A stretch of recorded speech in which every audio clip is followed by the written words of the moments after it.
তার পাওয়ার তো রক্তে কিনা, বিভিন্ন জায়গায় দেখেছি। সাইদ আব্দুল্লাহ তার পাওয়ার তো রক্তে কেনা। তো আপনার কি মনে হয় যে পাওয়ার বিএনপির পাওয়ারটা তো উড়ে এসে জুড়ে বসা? না, অ্যাবসলিউটলি নো নো খালেদ ভাই, এটা টোটালি অপোজ করার মতো একটা জায়গা। উড়ে এসে জুড়ে বসা যখন আপনি আচ্ছা ঠিক আছে, আপনি অপোজ করেন, তার আপনি বিশ্বাস করেন খালেদ ভাই, আপনি এটা বিশ্বাস করেন? না আমার বিশ্বাসের কথা আপনি বাদ দেন, আমার বিশ্বাসের কথা বাদ দেন খালেদ ভাই, আমার বিশ্বাসের কথা বাদ দেন। আমি অত্যন্ত রেসপেক্টফুল আমি বলছি, আপনি তো বললেন এটা উড়ে এসে জুড়ে বসে। আচ্ছা এটাকে আমি উদ্ধৃতি চিহ্নের মধ্যে দিলাম যে কেউ কেউ বলতেছেন, কেউ কেউ কিন্তু এনসিপির বা যে ছাত্রের কথা আপনি ছাত্রছাত্রীর কথা আপনি বলতেছেন, তার যে অধিকারটা আদায়ের জন্য যে সে রক্ত দিছে সেটা আমি চোখে দেখছি। বিএনপিটা আমি কানে শুনছি। এবার বলেন, আপনি কানে শুনেছেন, তার মানে কেন বিএনপির কেউ মারা যায় নাই খালেদ ভাই? মারা গেছে। আপনি যখন বলছেন বিএনপির মারা গেছে, প্রথম যে ছাত্র আমাদের বন্ধুরা যাদেরকে আমরা মারা যেতে দেখেছি আমাদের এই আন্দোলনের অংশে, প্রথম কয়েকজনের নাম বলে তো ওয়াসিম আকরামের নামও চলে আসবে, চট্টগ্রামের, সে বিএনপি উইং এর ছিল, এবং একই সাথে বিএনপির হিউজ নাম্বার একজন মানুষ মারা গেছে, জামাতেরও অনেকে মারা গেছে। সো আপনি যদি বলেন যে ছাত্ররাই শুধুমাত্র রক্ত দিয়ে কেনা, এই ব্যাপারটা আমি এই আন্দোলনের একটা অংশ হিসেবে আমি খুবই তীব্রভাবে দ্বিমত পোষণ করলাম। এই জায়গায় রাজনৈতিক দল থেকে শুরু করে প্রত্যেকেরই খুব বড় রকমের স্টেক আছে। সো তাদের রক্তগুলোও আমার মনে হয় যে সবার দেখা উচিত খালেদ ভাই। যদি আমরা না দেখি তাহলে কেউ আমাদের বলতেই পারে? রাজনৈতিক দলগুলো না, সাইদ আব্দুল্লাহ আপনি রাগ করেন না, এবং যারা বিএনপির সমর্থক আছে তারাও রাগ করেন না, কিন্তু আমি জিনিসটারে যেভাবে দেখি সেভাবে আমি বলি যে রাজনৈতিক দলগুলির অংশগ্রহণ ছিল, কিন্তু বিএনপিকেও কিন্তু বারবার বলতে হয়েছে যে এটা একটা রাজনৈতিক আন্দোলন না, যাতে সব মানুষের আন্দোলন এটা হয়। তো এই সব মানুষের আন্দোলনটাকে কারা নেতৃত্ব দিছে? ছাত্র জনতারাই নেতৃত্ব দিছে। এটা ছাত্ররা নেতৃত্ব ছিল, ছাত্রদের সামনে থেকে উৎসাহী হয়ে আরো অনেকে আসছে, আমরাও এটার মধ্যে, আপনি অনেক প্রত্যক্ষভাবে অংশগ্রহণ করেছেন, আমরাও একটু দূরবর্তীভাবে অংশগ্রহণ করছি, কিন্তু উদ্দেশ্যটা ছিল সিস্টেমটা পাল্টানো, যেটা আপনি এটার মধ্যে শুরু করছিলেন। এখন আপনি শুধু আপনার একটা প্রেফারেন্সের জন্য ওই সিস্টেমটার কাছেই আবার মানে আটকে থাকতেছেন কিনা, আমি কখনোই বলছি না সেটা, আমি কিন্তু কখনোই বলি নাই এক্স্যাক্টলি অ্যাজ ইট ইজ সিস্টেমটা থাকবে, এটা আমি কখনোই মনে করি না। অনেক জায়গায় চেঞ্জ আসার দরকারটা আছে, কিন্তু বর্তমানের সংকটটা কোথায় চলে গেছে খালেদ ভাই, প্রথম কথা আমি কিন্তু ব্যক্তিগতভাবে যেটা মনে করি, এই আন্দোলনটা, গণ অভ্যুত্থানটা, এটা সবার মানে সবার, এমনকি আপনাদের মতো যারা জার্নালিস্ট আছেন তারাও কি পরিমাণ ত্যাগ স্বীকার করেছেন না। একই সাথে আমি আরেকটা জিনিস বিশ্বাস করি, এই জায়গাটা এসে যাতে এটা ডেডলকে না পরিণত হয়, যে এই যে অনেকেই যে বলে এই সংকটটা, আপনি যে আলোচনাটা টানছেন, এটা প্রেমিসটা কি, এটার জায়গাটা হলো যে সংস্কার নাকি নির্বাচন? খালেদ ভাই, আমি যদি একটা কাউন্টার প্রশ্ন করি, আপনি কি কখনো মনে করেন যে সংস্কারের কোনো নির্দিষ্ট সীমা আছে, যে ওই পয়েন্টে যাওয়ার পরে সব সংস্কার শেষ হয়ে যাবে, তারপর দেশটা জান্নাতুল ফেরদৌস চলে যাবে? সাইদ আব্দুল্লাহ, আমি কিন্তু সংস্কার না নির্বাচন এই মুখোমুখি অবস্থানের মধ্যে আমি এটাকে কখনো নিতে চাই না। আমি আপনাকে সরল একটা প্রশ্ন করছি, সেটা হচ্ছে যে আপনি সিস্টেমটার পরিবর্তনটার ব্যাপারে যেভাবে কাঙ্ক্ষিত হচ্ছেন না, এবং এটার মধ্যে থেকে আমি শুধু আপনাকে ভাইবা দেখতে বলতেছি, আপনি বলতেছেন এই আন্দোলন সবার, এই সবার মধ্যে কি আপনি এনসিপি রে বাদ দিতেছেন, বৈষম্য বিরোধী ছাত্র আন্দোলনটা বাদ দিতেছেন? তাদের যখন রাখবেন তখন তাদের কথাটা শোনার জায়গাটাও তো আপনার রাখতে হবে না? অবশ্যই সবাই তো মতামত দিবে, আমি যেটা বিলিভ করি, হ্যাঁ অবশ্যই সবার মতামতটা থাকা উচিত, এবং সব মতামতের পর ভিত্তি করে আমরা বোধহয় একটা গ্রাউন্ডে চলে আসতে পারি। ইয়েস, সবাই সব পয়েন্টে একমত হবে না, আমি এখনো ততটা নৈরাশ্যবাদী না যে সবাই মোটামুটি কিছু পয়েন্টে একমত হবে, এটা আমি অবিশ্বাস করি। আমি সরাসরি জিজ্ঞেস করি আপনার কাছে কি মনে হয় না যে বিএনপি সংস্কার সম্পর্কে একটা সাংঘাতিক রিজিড অবস্থানে নিয়ে, এবং দুই, এই আন্দোলনের ভাগাভাগি জায়গায় মানে বিএনপির এটা স্বীকার করতে অসুবিধা কোথায় যে বৈষম্য বিরোধী ছাত্র আন্দোলনের ছাত্রদের নেতৃত্বে শেখ হাসিনাকে এখান থেকে সরাইতে হয়েছে, এখানে কার কি কৃতিত্ব ছিল সেগুলি বলার দরকার তো বিএনপির নাই, নাকি আছে? আপনি কি মনে করেন ওই কৃতিত্বটাও বিএনপি নিতে হবে? এই কৃতিত্ব আসলে আপনি কি শুধু বিএনপিকেই দেখছেন, আর কেউ সেই কৃতিত্ব দাবি করছে না বিভিন্ন জায়গায়? আমি আর কারো কথা ভাবতেছি না, আমি বিএনপি কেন এই কৃতিত্বটা নেওয়ার ভাবার কথা ভাবতেছি, এটা আমি বিএনপি কখনোই বলেছে যে বিএনপি একক কৃতিত্ব নিচ্ছে, অথবা বিএনপি কখনো বলছে যে আমরাই লিড দিয়েছি? এই দুইটা বাক্য খালেদ ভাই কোথাও বলেছে বিএনপির কেন্দ্রীয়? কাছাকাছি, প্রায় কাছাকাছি কথা বলেছে না, কিন্তু তারা বলেছেন যে বিএনপি না থাকলে নাকি এই আন্দোলন হইতোই না। সেটা প্র্যাকটিক্যাল কারণ, সেটার ভিন্ন অনেক আলোচনা থাকতে পারে, সেই আর্গুমেন্টে আমি যেতে পারি। কিন্তু খালেদ ভাই, আমি আপনার কথাটাকেই ধরে আমি বলছি, বিএনপির কেন্দ্রীয় স্থানীয় কেউ কি এই দাবি করেছে যে বিএনপির নেতৃত্বে আন্দোলন হয়েছে? একটা যদি উদাহরণ আমি পাই তাহলে মনে করবো আপনি যে পয়েন্টটা তুলে না, এরকম বিএনপির নেতৃত্বে আন্দোলন হয়েছে সেটা বলে নাই। বিএনপি যে দাবিটা বিএনপি যে দাবিটা করে বা আপনি যে দাবিটা করেন, আপনার দাবিটা আমার কাছে খুব সুন্দর লাগছে।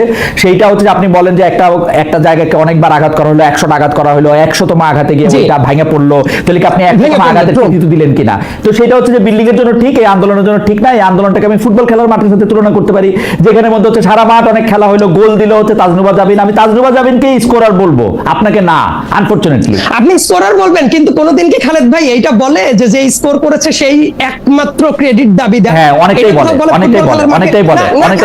হেডলাইনটা স্মরণ করেন, মেসির গোলে হারালো অমুক তমুককে। সেটা হেডলাইন, কিন্তু সবসময় কি এটা হয় খালেদ ভাই? বেশিরভাগ সময় হয়। বেশিরভাগ সময় না। আপনি ফুটবল খেলার কথা বলেন, ফুটবল আমারও অনেক প্রিয় খেলা, কিন্তু আপনি যখন চিন্তা করবেন যে একজন স্ট্রাইকার গোল দিল, শুধুমাত্র সেই জিতিয়ে নিয়ে আসলো, এই জায়গাটা বোধ হয় যে ফুটবল খেলা আমার কাছে মনে হয় যে তাদের কৃতিত্বটাকে নিয়ে ভাগাভাগি করতে যাওয়াটাই এইটা বাংলাদেশের রাজনীতিতে একটা আনফরচুনেট জায়গা হচ্ছে। তাদের কৃতিত্ব তাদের জায়গায় দেওয়া দরকার ছিল। এবং একটা কথা বলি ভাই, আমার পার্সোনাল অপিনিয়নটা বলি, আমার মনে হয় যে তাহলে আপনি একটু খুশি হবেন।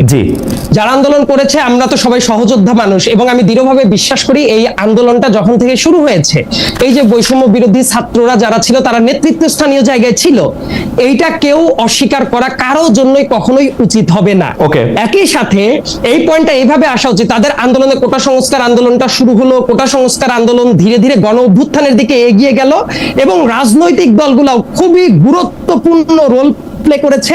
মানে ছাত্রদের স্টেকও থাকবে, রাজনৈতিক দলগুলোকেও আপনি একদম নালিফাই করে দিবেন, সেটাও একটা নালিফাই।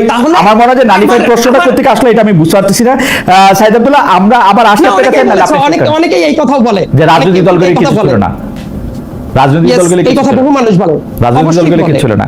আমি কিন্তু উল্টাটা দেখি সাইদ আব্দুল্লাহ, আপনি এটা একটু বিবেচনা করে দেখবেন। আপনি দেখবেন বিএনপির লোকেরা বলে মানে কি করলে জানি কে ভেসে যাবে। বিএনপির লোকেরা বলে দৌড়ানি দিলে বঙ্গোপসাগরে গিয়ে পড়বে। আরেকজন বলে, এরকম রেটরিক কি শুধু বিএনপির লোকজন বলছে, অন্য কেউই বলছে না? সংস্কার প্রস্তাব না মানলে সেই প্রস্তাবটা কোরআন শরীফেরই বিরোধিতা করা হবে, এমন কথা কেউ বলে না? হ্যাঁ, এগুলিও বলে। আবার এনসিপির অনেকে এমন কথাবার্তা বলে যে রাজনৈতিক দলকে, যেমন দুই একটা বলেন তো, আমার যেমন শেষ করে আমি আপনাকে ওকে সাইদ আব্দুল্লাহ আসতেছি আপনার কাছে। যে ডিসেম্বর জুন, এটা কালকে আমি দেখতেছিলাম 26টা দল ওইখানে আসে। মানে আপনিও নিশ্চয়ই দেখছেন এখন টিভিতে। আমি এখন টিভি নামে একটা টিভি অনেকক্ষণ ধরে দেখাইতেছিলাম, পুরোটাই প্রায় দেখতে চেষ্টা করতেছিলাম, যে সেটার মধ্যে 26টা দলের মধ্যে অনেকগুলি দল সেটা বলতেছে যে ডিসেম্বরে না কেন, ডিসেম্বরে আগে না কেন, এনসিপি ছাড়া।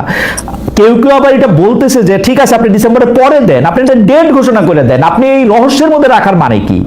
মানে আমি কিন্তু এটা আমি একই প্রশ্ন আমি তাজনুবার কাছেও জানতে চাইবো যে ডক্টর জাবিন, আপনিও আমাদেরকে একটু বলবেন যে আপনাদেরকে একটু মানে জানতে ইচ্ছে করতেছে না যে কেন এই ডিসেম্বর থেকে জুনের এই একটা করিডোর রাখা হয়েছে? আপনি আমি একটু বাজেটটা প্রসঙ্গে যদি আগে বলতেন।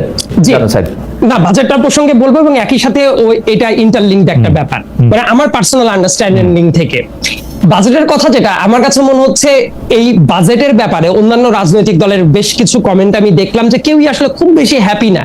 কিন্তু অ্যাপার্ট ফ্রম দিস থিং, এই বাজেটটা তারা যদি মানে তাদের দৃষ্টিতে যদি অনেক বেশি আধুনিক করার চেষ্টা করতে, সবকিছু করার চেষ্টা করতে, এই জায়গায় কিন্তু অন্য জায়গায় রাজনৈতিক দলের যেভাবে কমেন্ট গুলা ছিল, অন্তত এইটা করার ক্ষেত্রে কিন্তু ওই জাতীয় কমেন্টটা ছিল না। এবং আপনি তাহলে বলতে পারেন যে তাহলে এটা কেন হলো না? আমার কাছে মনে হচ্ছে এই সরকার একটা জায়গায় ফোকাস করেছে যে ইলেকশন ডিসেম্বর থেকে জুন, কম সংস্কার চাইলে ডিসেম্বর, বেশি সংস্কার চাইলে জুন। এবং একই সাথে আমি প্রসঙ্গটা আনছি কারণ আমার কাছে মনে হচ্ছে ইন্টারলিঙ্ক। উনি জাপানে গিয়ে, আপনি একটু আগে প্রসঙ্গটা চমৎকার ভাবে অবতারণা করেছেন, উনি জাপানে গিয়ে বললেন একটা দল ছাড়া কেউ আসলে ডিসেম্বরে ইলেকশন চায় না, মানে একটা দলের দিকেই কামান দাগানোর চেষ্টাটা করলেন। হোয়ারাস বেশ কয়েক মাস আগে থেকেই অনেকগুলো দল তারা, আমার কাছে মনে হয় সাইদ আপনি খুবই আমি আপনার একটু অনুরোধ করি যে আমরা কি ডক্টর ইউনূসের ভুল অনুবাদ করলাম? আমার কাছে কিন্তু ইংরেজিটা শুইনা মনে হয়েছে একটা দল ডিসেম্বরে নির্বাচন চায়, একটাই দল ডিসেম্বরে নির্বাচন চায়, এটা উনি বলেন নাই। একটা দল চায়, একটা দল চায় মানে কি ওয়ান পার্টি মানে কি ওয়ান ভেরি গুরুত্বপূর্ণ পার্টি, এইটা উনি মিন করছেন, এটা আমার ওনার কথা শুনে মনে হয়েছে, এবং এটার ইংরেজি অনুবাদ ওইটাই। কারণ ডক্টর ইউনূস তো খুব ভালো করে জানেন যে বিএনপি আজকে চাইলে লগে লগে 20টা দল তো ওনার সঙ্গে সঙ্গে কথা কবেই। আমার কাছে মনে হয়েছে, আপনার কাছে কি মনে হয়েছে? আপনার কাছে কি মনে হয়েছে? কিন্তু আমরা এটার অনুবাদ করলাম একটা দলই শুধু ডিসেম্বর নির্বাচন চায়। দিস ইজ লাইক, আমিও যখন এটা দেখলাম প্রথমবারের মতো, আমার কাছে মনে হয়েছে যে এটা আসলে কি আসা উচিত ছিল না। যেমন আপনি একটা টিভির কথা বলছিলেন, আমরা তো বিভিন্ন জায়গা থেকে যখন এই সোর্সিংটা দেখি, আমার কাছে মনে হয়েছে, কারণ অতীতে তো একেবারে পত্রিকার রিপোর্টই আছে অনেকগুলো দল চাচ্ছে, তখন আমার কাছে মনে হচ্ছে এই কথাটা কেন এইভাবে কেন আসলো। তো তারপরে এই ব্যাপারটার কনক্লুশন চলে এসেছে, কারণ ডক্টর মোহাম্মদ ইউনূস আসার পরে যখন অনেকগুলো রাজনৈতিক দল নিয়ে বসেছেন, উনি তো প্র্যাকটিক্যাল পিকচারটাই দেখেছেন, অনেকগুলো দলই চায়। এবং এই জায়গায় দেখেন ওনার আরো একটা জায়গা একটু মার্ক করে দেওয়াটা জরুরি। কিছুদিন আগে একটা ইন্টারভিউতে উনি বলেছিলেন মোটামুটি যে ডিসেম্বর হলে কম্প্রোমাইজড হয়ে যাওয়ার একটা সম্ভাবনা আছে ইলেকশন, এই টাইপও একটা তার নোশনটা ছিল, আপনি মনে করতে পারেন হয়তো বা। তো আমার কথা, 1.5 বছর ক্ষমতায় থাকার পরে ডিসেম্বরে যদি কম্প্রোমাইজড ইলেকশন হয়, তাহলে ওই পরবর্তী 5 মাসে কি এমন পরিবর্তন হবে যে সবচেয়ে একটা স্ট্যান্ডার্ড ইলেকশন হবে? আমরা তো অতীতের প্রেসিডেন্ট ডক্টর বিচারপতি শাহাবুদ্দিন আহমেদ যখন ছিলেন, ওই সময় 3 মাসের ভেতর অনেক চমৎকার একটা আমি যদি প্রশ্নটাকে একটু ঘুরায় বলি, যে ডিসেম্বরে জনাব তারেক রহমান আইসা বাংলাদেশের প্রধানমন্ত্রী না হয়ে যদি মার্চ মাসে হন, কি এমন সমস্যা হবে? আমিও ব্যক্তিগতভাবে যেটা মনে করি, এই সরকার যেভাবে জুন পর্যন্ত বলছে, এটা না বলে আমি জাস্ট আমার কথাটার প্রসঙ্গে বলছি, এই সরকার বলুক যে ঠিক আছে জুন না, ডিসেম্বরে হচ্ছে না, জানুয়ারিতে হচ্ছে, ফেব্রুয়ারিতে হচ্ছে, এই টাইপ কোনো ডেটও তো আসছে না। যতবার করে বলছে ডিসেম্বর টু জুন, কিন্তু তার যদি একটা ডেটে চলে আসতো, আমার কাছে মনে হয় সংখ্যাটা কি, মানে ভয়টা কোথায়? আবার একটু ব্যাখ্যা করে তো, এটার মধ্যে থেকে বিএনপি ভয়টা কোথায় পাচ্ছে? বিএনপি ভয় পাচ্ছে ব্যাপারটা তো উল্টা ভাবেও বলতে পারেন, যে বিএনপি দাবি করলে সরকারের ভয়টা কি? হ্যাঁ, বিএনপি একটা রাজনৈতিক দল, বিএনপি ইলেকশন চায়, রাজনৈতিক দল ইলেকশন চায়, সরকার তো রাজনৈতিক দল, সরকার তো দুষ্ট, বিএনপি তো ভালো। বিএনপি প্রবলেম কি ছিল? আমি ভালো খারাপ, খালেদ ভাই, ভালো খারাপ এই ডিসিশন না, আমিও কেউ না, আপনিও কেউ না, আমি ওই আলোচনা না যাই, রাদার আমি বলি ব্যাপারটা হলো, আপনি যে প্রশ্নটা করলেন সরকার কিসের এত ভয় পায়, এটাও তো তাহলে একই সাথে আলোচনা হওয়া দরকার, তাই সরকারের এত ভয় কিসের? আসেন আমরা ভালো মানুষের মতো, সরকার যেটারে ভয় পাইতেছে সেটার আমরা মাইনা নেই, যে সরকার ভয় পাইতেছে এটা কম্প্রোমাইজড হবে, এইটাই ভয়। তো সরকার তাহলে কি সংস্কার করলো? তারা জাতির এত বিএনপি রাস্তাঘাটে এত বেশি চাঁদাবাজি করছে, এত ব্যস্ত রাখছে সরকার কোনো সংস্কার করতে পারে না। আপনি এটা মনে করেন? আমি প্রশ্নটা করতেছি, আমার মনে করাটা বাদ দেন আপনি।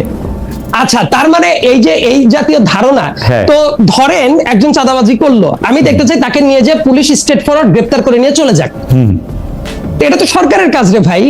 সরকার এখন দেখেন সিনারিওটা আমি বলি, সরকার ব্যর্থতার দায়ভার কিভাবে চাপায়, এই উদাহরণটা আমি দিব খালেদ ভাই, আমার মনে হয় যে একটু যদি ফ্রিলি আমি বলতে পারি তাহলে উদাহরণটা দিতে পারি। 1 মিনিটে বলেন। জি, সুস্পষ্ট একটা উদাহরণ, সাবেক রাষ্ট্রপতি আব্দুল হামিদ যখন এয়ারপোর্ট দিয়ে চলে গেল, অ্যাজ ইফ সরকারের কেউই জানতো না, কিন্তু পরবর্তীতে বিভিন্ন ডকুমেন্ট নিয়ে খুবই ক্লিয়ারলি দেখা গেল যে ওই জায়গায় বর্তমানের এসবি ডিআইজি ইমিগ্রেশনের দায়িত্বে যিনি আছেন এবং এসবি চিফের যারা দায়িত্ব আছেন, তাদের প্রত্যক্ষ পারমিশনের ভিত্তিতে তারা এয়ারপোর্ট ছেড়েছেন এবং ভিআইপি ট্রিটমেন্টেই আব্দুল হামিদ এয়ারপোর্টটা ছেড়েছেন। স্বরাষ্ট্রমন্ত্রী বলেছিলেন বড় গলায় যে এটার তদন্ত করে যদি না বের করতে পারেন পদত্যাগ করবেন, কমিটিও খুলে দিয়েছিলেন। প্রথম কথা তার পদত্যাগ করা উচিত, এক্ষেত্রে আমি আপনার সাথে একমত, এবং স্বরাষ্ট্রমন্ত্রীর উচিত সরকার প্রধানের দিকে আঙ্গুল তোলা। না, শেষ হয় নাই, আমি আসছি।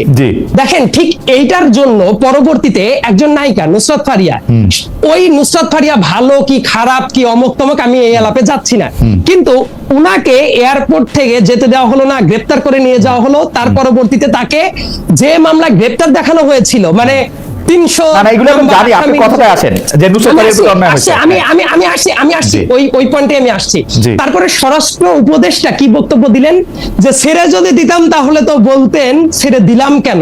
উনি তো শপথ নিয়েছিলেন আবেগ বিরাগের মানে বশবর্তী হইয়া উনি কাজ করবেন না। তার মানে উনি কি এই জায়গায় আবেগ বিরাগের বশবর্তী হইয়া আব্দুল হামিদ যে চলে গেছে এই ব্যর্থতাটা ঢাকার জন্য আর একজনকে নিয়ে এসে এই যে কাজটা করছে, তার মানে সরকার কিভাবে ব্যর্থ হচ্ছে এই দায়কে এটা কি রাজনৈতিক দলের? আপনি যে বললেন একটু আগে যে বিএনপির জন্য কোনো কাজ করতে পারছে না, এই জায়গায় বিএনপির ইম্প্যাক্টটা কোথায় ছিল যে কারণে এত বড় একটা ব্লান্ডার করে এই জায়গায় ছিল না, এই জায়গায় ছিল না, নানা জায়গায় ছিল আর কি। এরকম আরো বহু জায়গা আছে খালেদ ভাই, এরকম বহু জায়গা আছে। আপনি দেখেন মাঠ পর্যায়ে আপনি খোঁজ নেন সাইদ আপনি মাঠ পর্যায়ে খোঁজ নেন। আমি তো বাংলাদেশের সাথে কানেক্টেড থাকি। মাঠ পর্যায়ে কিন্তু প্রতিটা ক্ষেত্রে, প্রতিটা থানায়, প্রতিটা উপজেলায়, প্রতিটা টেন্ডার ভাগাভাগিতে, প্রতিটা মানে আপনারে বিএনপির লোক কইব যে ওর সাথে আপনি গেঞ্জাম আসেন আমি নেগোসিয়েশন করে দিচ্ছি। থানা দিয়ে আপনি কি করবেন বা আমার সাথে নেগোসিয়েশন করবেন না, মামলাগুলি আমি আপনার এগেইনস্টে দিব। আপনি খোঁজ নিয়ে দেখেন সাহেব, মানে আমি বাড়ায় আপনি যে বললেন না প্র্যাকটিক্যালিটি আমি কখনোই কিন্তু বলছি না যে বিএনপি অপকর্ম করছে না, এটা আমার কনক্লুসিভ রিমার্ক। অনেক জায়গায় অপকর্ম হচ্ছে। বিএনপি কি ফেরেশতাদের দল? না। আমার মনে হয় বিএনপি প্রধান যারা আছেন তারাও দাবি করেন, অন্যান্য দলের ক্ষেত্রেও সেম কাহিনী। এই যে ছোট্ট একটা দল এনসিপি, এই এনসিপি তো থানায় কেউ গ্রেফতার করলে তারা গিয়ে ছাড়ানোর জন্য চলে যায়। জামাতেরও অনেক জায়গায় হচ্ছে। তার মানে এটা বাংলাদেশেরই পিকচার। এবং আমি কিন্তু কখনোই বলছি না যে এই দলটা কোনো অপকর্ম করছে না। আমি কি বলছি খালেদ ভাই? তার মানে আমার আর আপনার মতামতের জায়গায় পার্থক্য নেই। আমি যেটা বলার চেষ্টা করছি, প্রত্যেকটা ব্যর্থতার জায়গা রাজনৈতিক দলের পর যখন কামান দাগাবে, এর মিনিংটা হইল এই সরকার নিজেও অনেক জায়গায় বড় বড় ব্যর্থতা স্বীকার করে নিচ্ছে। এইবার আমি আসি বাজেটের ব্যাপারটা নিয়ে, একটু দ্রুত বলে শেষ করে দেন। জি। তার মানে দেখেন সরকার যদি এই জায়গায় অনেক ধরনের কাজ করতে, যেমন কালো টাকা সাদা করার যে পদক্ষেপ বা বিভিন্ন জায়গায়, এটা নিয়েও কেউ কথা তুলছে। ওই যে আপনি পুরস্কারগুলো নিয়ে কথাই বলছেন, ডক্টর মোহাম্মদ ইউনূসের কথা বলেছেন, তারও দুই একটা রেফারেন্স আছে। এই সরকারের উপদেষ্টা মণ্ডলীর ভেতরে এমনও আছেন যেমন ম্যাগসাসাই অ্যাওয়ার্ডও তারা পেয়েছে। তো ওই যে 9টা অ্যাওয়ার্ডের কথা বলছেন তার ভেতরে কিন্তু অন্য আরো কয়েকজন আছেন। তো বিভিন্ন জিনিস যেটা আমার কাছে আইন কি বলে একটু ছোট করে জানেন, আইন কি বলে, যখন এই আইন ছিল না তখন আমি কর দিছি, পরে আইন হয়েছে, তারপরে কি আমার ভূতপূর্ব পুরস্কারের কর মাফ হয়ে যাবে? এটা তো সম্ভব না। না এটা হওয়ার কথা। আমার রাইট, তাহলে তার যাদেরকে তো এটার বাইরেই রাখা যায়, তাদেরকে তো এটা বাইরেই রাখা যায়। আমি ওইটাই বলছি, কিন্তু ভবিষ্যতেও এই কাজটা আপনি যেহেতু অবতার, ভবিষ্যতে নোবেল আর কে পাবে আপনি ছাড়া, তাও একটু দেরি হবে তো। না খালেদ ভাই, আমার মনে হয় যে বাংলাদেশে কেউ যদি নোবেল পায়, আপনি যেহেতু বললেন আমি একদমই যোগ্য মানুষটা, আপনিও পেয়ে যেতে পারেন এবং পুলিশের পুরস্কার ডেফিনেটলি আপনার পাওয়া উচিত। ওকে দাঁড়া, সেইজন্য আমি বলতেছি যে এটা পুরোটাই যে কনফ্লিক্ট অফ ইন্টারেস্ট বলে ডক্টর মোহাম্মদ ইউনূসের উপরে চাপানো হচ্ছে। ডক্টর মোহাম্মদ ইউনূসের তো যেই কর উনি দিয়ে দিয়েছেন সেটা দিয়ে দিয়েছেন, এবং ম্যাক্সেসাই যে আমি কনফ্লিক্ট অফ ইন্টারেস্ট না, রাদার আমি এই পয়েন্টে যে পয়েন্টটা মেক করতে চাচ্ছিলাম খালেদ ভাই, সেটা হলো এই অপ্রয়োজনীয় জিনিস এই মুহূর্তে হয়তোবা দরকার ছিল না, রাদার যে জায়গাগুলো দরকার করার কথা ছিল এখন বলতে পারেন যে তাহলে কেন হইল না।